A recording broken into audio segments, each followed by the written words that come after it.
We did not win again that year, but everyone in the batch knew that we emerged victorious during that day. We were able to prove to everyone, and especially each other, that we were united, isang bangka, so to speak. But all good things must end. Before we knew it, we were already about to graduate.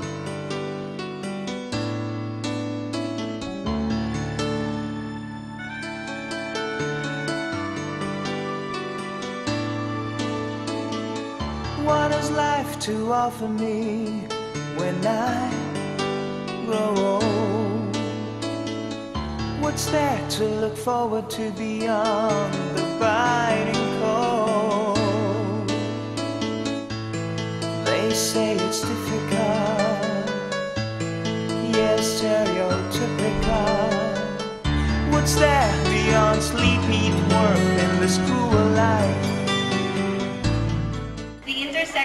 Misunderstandings we had, the heartbreaks we've had over the years, and the controversies we had with some of our teachers have not prevented us from becoming the most dynamic and talented batch Corpus Christi ever had.